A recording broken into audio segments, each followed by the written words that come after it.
তা জড়িয়ে ধরে আদর করে লবণ চেয়েছিলেন।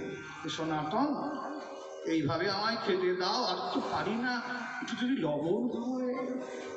সনাতন অভিমান করে বললেন, আমি খেতে পারি আর তুমি পারো না? হ্যাঁ, আজকে লবণ চাইছো, আমাকে লবণ দিতে হবে।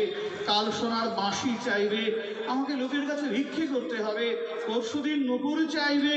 তো এইভাবে যদি সমস্ত কিছু আমাকে প্রতিদিন ভিক্ষা করতে হয়, আমি তোমায় ডাকবো কখন?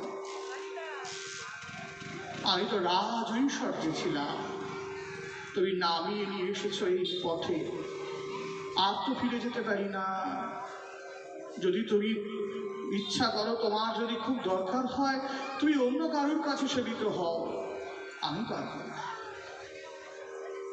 কোন গভীর অনুরাগ থাকলে, ভজনের কোন জায়গায় পৌঁছলে এই মদন মোহনকেও ছাড়তে যিনি দ্বিধা করেন না, এই জায়গাটা আমাদের মতো মানুষেরা বুঝতে পারে। স্বাভাবিক বিষয়। চরি গোপীর মনোরথে মনমথের মনমথে নাম ধরে মদন মোহন। চরি গোপীর মনোরথে মনমথের মনমথে, কি অপূর্ব লেখনী কৃষ্ণদাস কবিরাজ গোস্বামী পাদে। আহা, কত অপূর্ব সাহিত্য, কি সুন্দর লিখছেন দেখুন। গোবিন্দকে জিজ্ঞাসা করা হচ্ছে, তুমি কোন যানে চড়ে যাতায়াত করো? প্রভু বললেন, ব্রজগোপিকাগণের মনোরূপ রথে আমি উঠি। আর এই ব্রজগোপিকাগণের মনোরূপ রথে উঠলে তারা যেখানে যেখানে যায়, আমি সেই মনোরূপ রথে সেখানে সেখানে পৌঁছে যাই। চরি গোপীর মনোরথে মনমথের মনমথে।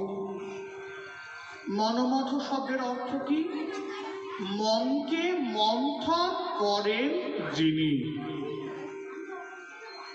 কে তিনি?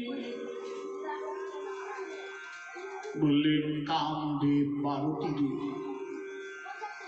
কন্দর্প বলা হয় বা অনঙ্গ বলা হয়, নাই অঙ্গ যার। শিবজি তৃতীয় নয়ন দিয়ে তাকে ভস্মীভূত করে দিয়েছিলেন, তাই তার অনঙ্গ ছিল না, অঙ্গ। গোপিনী রাহানে অনঙ্গ খরসন ভ্রুকুটি ভঙ্গ, অনঙ্গ আবেশে জড় জড় থর থর শ্যামেরও অঙ্গ। হ্যাঁ, তাই তাকে অনঙ্গ বলা হয়, কন্দর্প বলা হয়। যিনি প্রত্যেকের মনকে মন্থন করেন, শিবজি পর্যন্ত বাদ যান নাই, ব্রহ্মাজি পর্যন্ত বাদ যান নাই, দেবরাজ ইন্দ্র, দেবগুরু বৃহস্পতি, কেউ বাদ যান নাই। তাই সকলের মনকে যিনি মন্থন করেন তাকে বলা হয় মনমথ। আর এই মনমথের মনকে যিনি মন্থন করেন তিনি হচ্ছেন মদন মোহন। চরি গোপীর মনোরথে মনমথের মনমথে যিনি সকলের মনকে মন্থন করেন, তার মনকে যিনি মন্থন করেন, নাম ধরে মদন মোহন। নাম ধরে মদন মোহন। মদনকে যিনি মোহিত করতে পারেন তাকে বলা হয় মদন মোহন। বললেন, এই জগতের সঙ্গে ওই পরপারের জগতের কোনো তুলনাই হবে না। সেইখানে যখন নিয়ে গেছেন সেই শ্রীবিগ্রহের সামনে, জীবন্ত দেখে আপ্লুত হয়েছেন।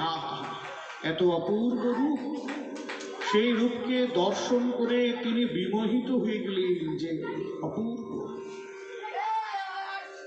সনাতন গোস্বামী পাদ বলছেন, তুমি বলছিলেন না যে আমার কাছে ওর থেকে আরো দামি সম্পদ আছে, তাহলে সম্পদকে তোমাকে দিতে পারবো না, তুমি দেখতে পারো।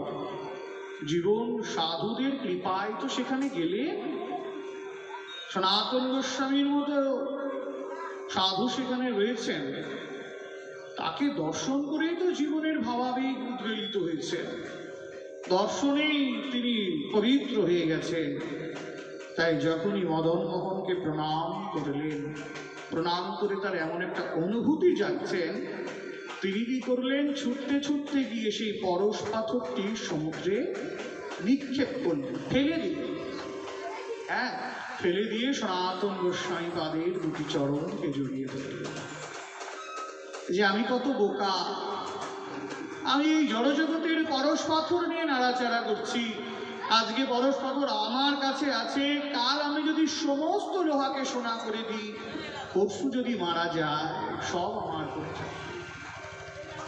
তো এই যে পরশ পাথর ছুঁড়ে ফেলে দিয়ে এক ব্যক্তি সেই খবর পেলেন, তিনি কি করলেন, একটা হাতি, সেই হাতির সারা শরীরে লোহার শিকল বেঁধে চারিদিকে হাতিটাকে যমুনার জলের মধ্যে নামিয়ে দিলেন। তা কেন নামিয়ে দিলেন না, ওইখানে ওই কারণেই নামালেন যে যদি ওই পরশ পাথরের সঙ্গে স্পর্শ হয় তাহলে লোহার শিকল সোনা হয়ে যাবে। কিন্তু তা কি আর সম্ভব? সারা দিন রাত সেই হাতি জলে নামিয়ে খোঁজা হলো, কিন্তু সেই ব্যক্তি পরশ পাথর আর পেলেন না। আর এদিকে জীবন অভাবের তাড়নায় শিবজির কৃপায় তিনি বৃন্দাবনে এসে পৌঁছলেন, গিয়ে পরশ পাথর পেলেন, কিন্তু এই সাধুকে দর্শন করা জনিত কারণে সেই পরশ পাথরকে ফেলে দিয়ে জগতের শ্রেষ্ঠ পরশমণি গোবিন্দের চরণারবিন্দে গিয়ে পৌঁছলেন। তাই পরশমণির সাথে কি দিব তুলনা রে,